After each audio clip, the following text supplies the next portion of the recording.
Hello guys, good evening. So today we're going to unbox the Starbucks 2019 planner. I got a green travel kit, yung bago nila. I didn't get the planner kasi mas feeling ko mas kailangan ko to. So let's see what's inside. As you can see from here, outside meron na, ito yung lagi nilang free, it comes with the planner. Ito yung kanilang Starbucks card. Actually, napakadami ko ng Starbucks card kasi since college, I've been collecting stickers.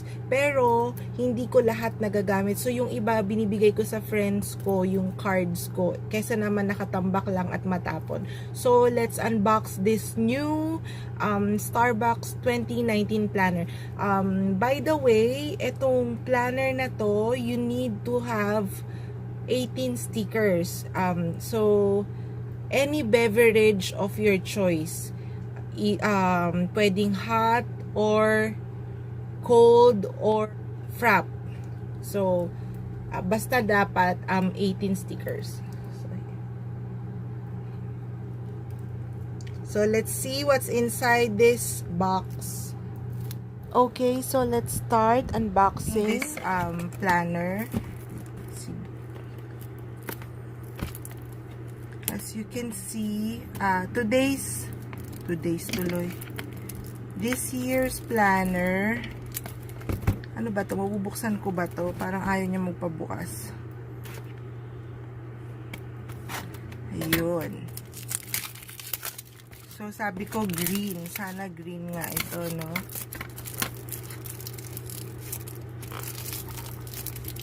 Ito nga. Ito yung Starbucks card nakasama nung planner. So, register your card at Starbucks, blah, blah, blah. So, this one, ito, pwede nyo itong i-register and every year, meron kayong 1 slice of cake every birthday nyo. And then, when you have 12 stars, you can have free frap or free drink. So, ito na siya. Wow! Anong color ba to? Parang teal green ba ito? Wow! Ang ganda! I like it. Walang kulay na nakalagay. Pero, basta parang teal green ata to. So, let's unzip. May zipper siya. In fairness, yung zipper niya ang bilis. Sabi nga, diba, nila sa mga authentic bags, ang zipper ang isang batayan kung talagang original ang bags. Oh, same goes with this. Oh, very, siya, mabilis. Mabilis siyang ma-zip. Zip in. Oh. Tapos, syempre, laging may logo ng Starbucks. Ito. Then, let's open this. Ayun. So, there's a notebook. Let's see what's in here. What notebook is this?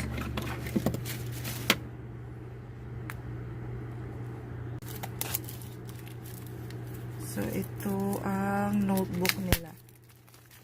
Ang tawag nila dito is travel kit. Hindi siya planner. So, baka hindi siya planner. Oops. Okay. Hindi nga siya planner. O, pwede mo rin siyang gawing planner, pero hindi siya tulad nung the usual plans. Meron din siyang date sa harap for 2019 and 2020. And then, there's a grid-like, parang pwede kang mag-notes dito or kung ano man. Tapos, meron din siyang mga notes. Pero, what's good thing about this, kahit na hindi siya planner, ayun na, nagstay pa rin yung free ng Starbucks, yung mga nila, yung mga coupons nila. So, nandito pa rin yung 1 for you, 1 to share, yung mga ganyan.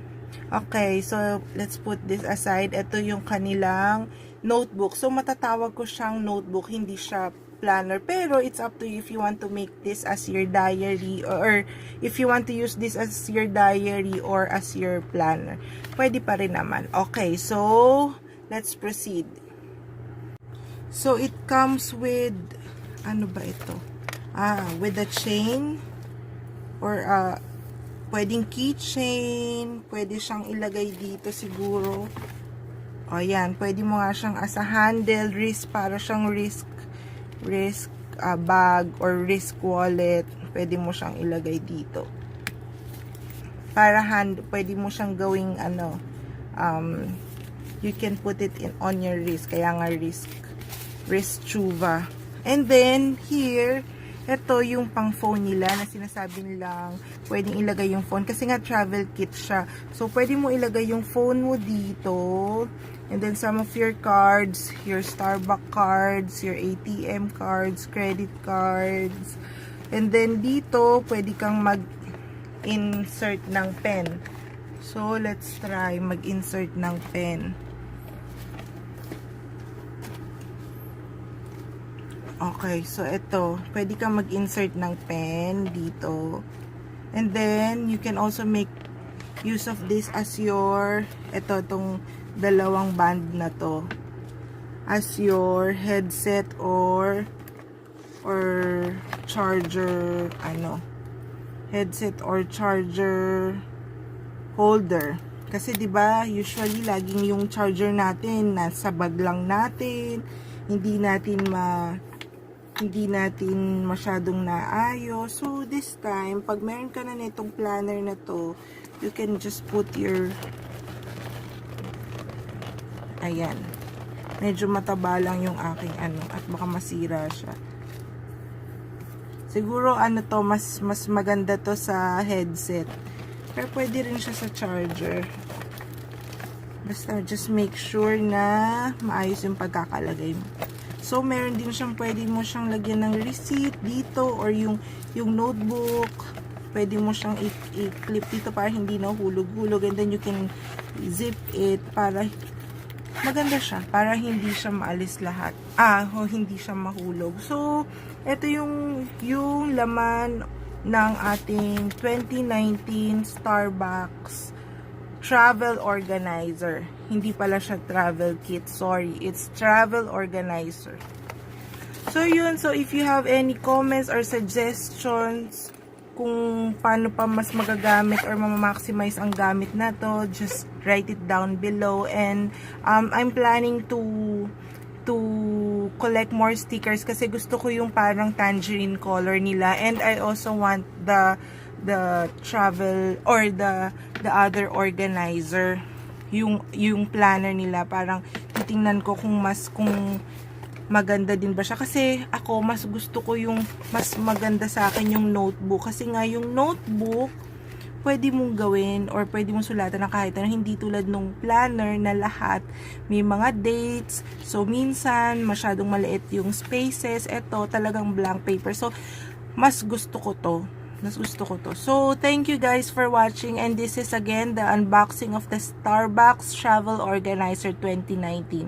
Good night! Hi guys, just an update regarding this. About 10 minutes ago, I unboxed the new Starbucks Organizer 2019. Tas ngayon, syempre, alam nyo naman, pag bago, tingin ka ng tingin. Then I saw this scratch kagad. Ayan na, wala pa yung isang oras may scratch na siya kagad, oh. Parang yung kulay niya, ito, parang nagasgas. So, kasi hindi naman siya leather, guys. So, this is made of synthetic leather. I assume, kasi naman, syempre naman, napakamahal ng leather. Tsaka, para siyang soft synthetic leather. And ngayon feeling ko parang mas gusto ko yung hindi ko masabi kung mas gusto ko, pero iba kasi yung front or yung itsura nung talagang nila, organizer planner or planner nila. Ito, na-disappoint lang ako kasi wala pang isang araw o isang oras, may nakita na kagad akong ganito. Oh. Syempre, I was expecting more from Starbucks. Sana lang na tumagal to. At least 1 year man lang, magamit ko man lang siya. Kasi talagang ginagamit ko yung mga planners ko, yung mga listahan ng mga utang, ganyan. Listahan ng mga events, kapag meron akong pupuntahan. And, syempre, yung mga, ano to? Mga, kung ano-ano pa.